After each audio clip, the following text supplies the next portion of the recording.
Good morning, everyone, and welcome to Ask the Coach Show, episode 34. I'm Jeff Plum, and with me, as always, is Super Coach Alois Rosario. Welcome, Alois. Morning, Jeff.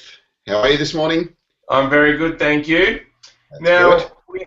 we had an interesting question for the Ping Skillers question of the day yesterday, and it was, will Jun Muzatani be able to win the ITTF Pro Tour Grand Finals? What are your thoughts? Uh, I'd like to think so, but yeah, unfortunately, I don't think he's going to. I think an interesting stat coming out of his World Tour matches, though, is that he hasn't actually won a tournament this year. So he heads the standings, but he hasn't won a tournament. So I think that's really important as to be able to close out a tournament at the highest level. So yeah, I don't think so. Okay, Not, very interesting stat there. Some of our readers suggested that Dmitry Ovcharov is in the best form of his life and he may be able to take the title. You think Ovcharov's got any chance? uh, again, like to think so, but nah. Yeah. Okay. Well, yeah, it sounds like you think who do you think's going to win? One of the Chinese, No. obviously. Yeah, any of them. Yep. Okay. Very good. Well, let's move on to today's Ping Skillers question of the day. And it is then, and it's kind of relevant, who is the best player in the world at the moment, men's and women's? So let us know your thoughts, and Alois and I can tell you our thoughts tomorrow. Okay, the first question is from Salman, and Salman asks, how could I achieve pure heavy backspin on my pendulum serve with no side spin on it? And so I want it so as soon as the opponent touches the ball, it goes into the net. How can I do that, Alois? Yeah. So this is a good one because I see this quite a lot. So with the pendulum serve, because we've got this relaxed grip, so taking these three fingers off and relaxing grip, you'll find that your bat often ends up at that angle. And as soon as there's that angle on it, you're going to get some side spin on it. The way to get backspin is to have your bat completely flat to the ground. So if you've got your bat completely flat, then you'll get pure backspin. As soon as there's a little bit of tilt in your bat, you're going to get side spin. And I often see players, like they'll start with their bat like that at the start of the serve, and as soon as they go back and then swing through, this drops, and then they still get the side spin on the ball. So I think a really good solution is to just get someone to video you doing the serve, and probably from behind you works best.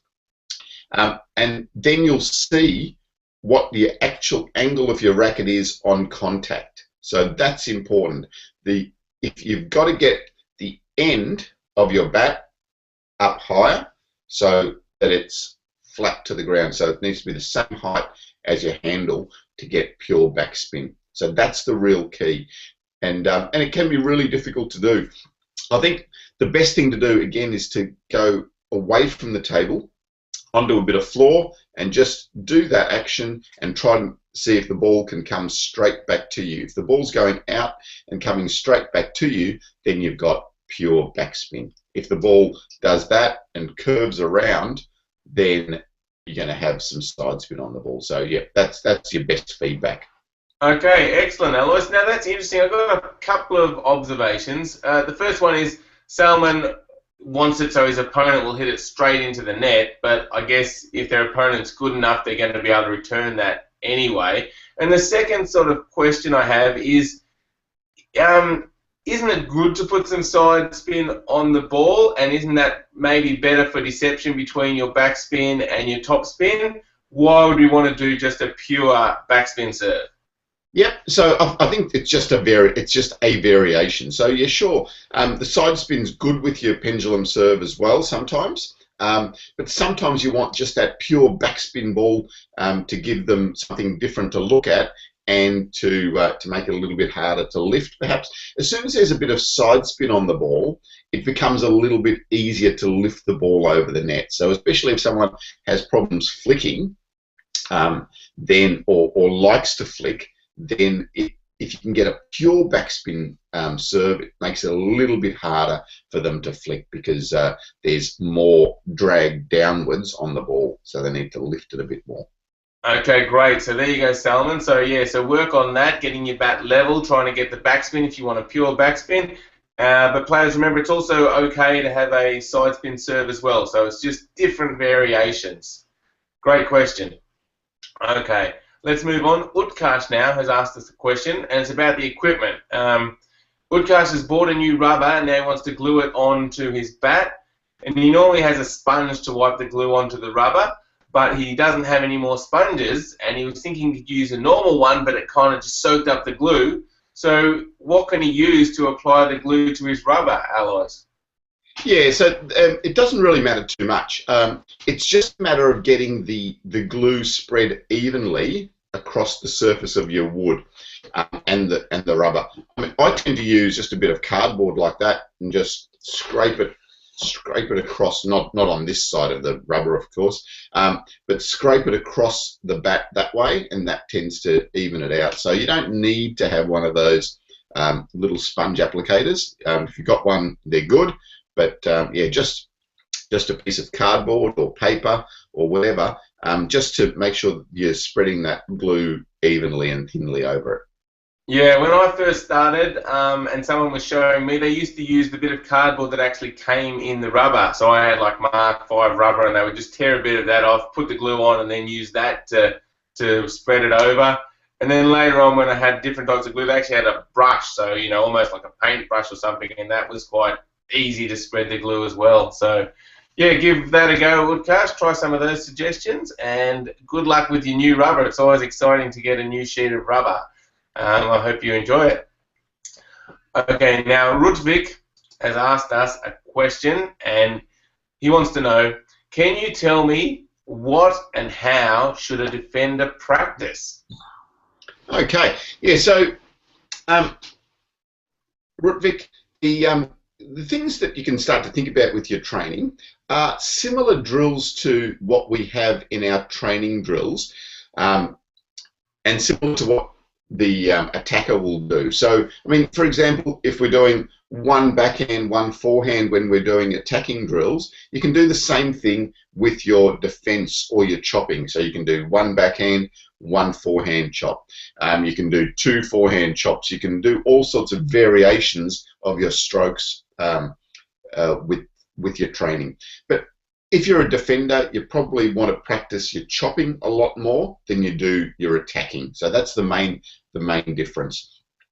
You can also think about practicing your footwork. So your footwork is a lot further. So it's bigger footwork movements than you would for an attacker. An attacker is close to the table, so you've only got that distance to cover, whereas the defender, you're going back, so you've got a further distance to cover. So your footwork needs to be more of a bigger movement.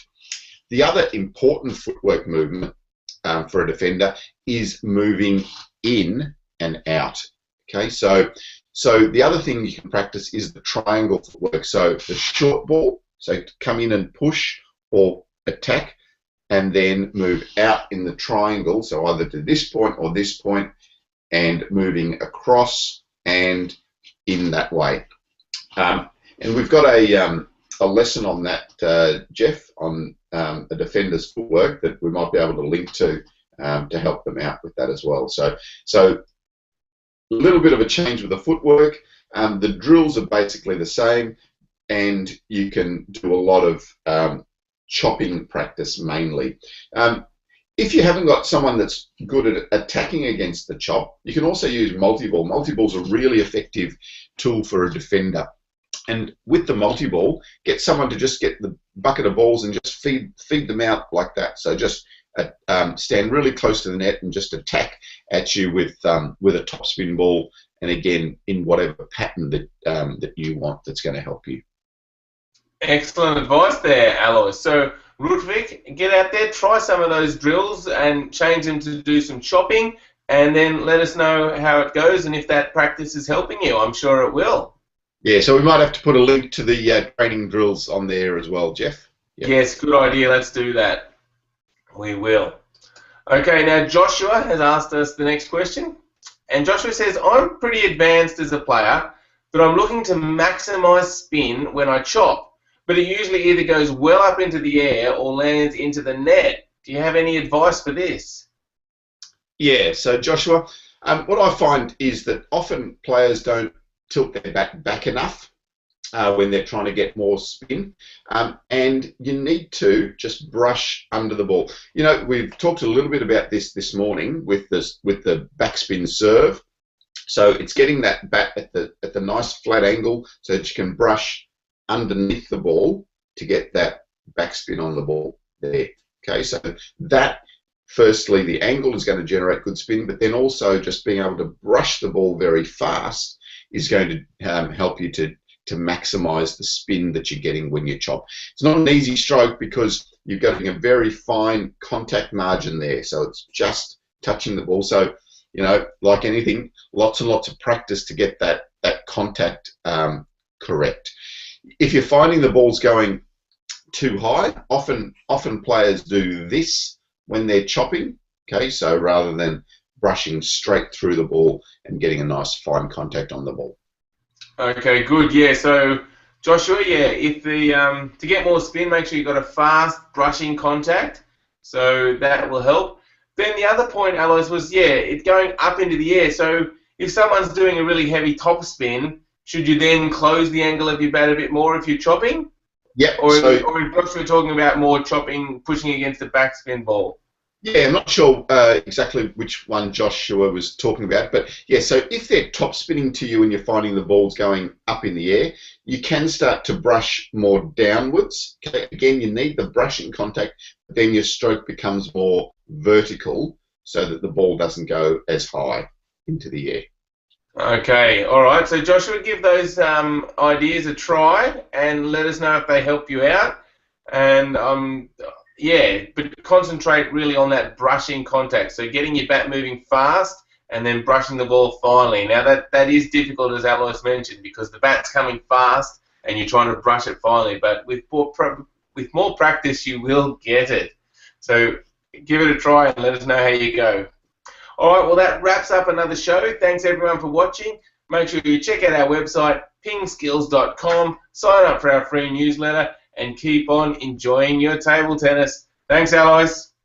Thanks, Jeff. Have a great day, Ping Skillers. See if you can get some table tennis in today.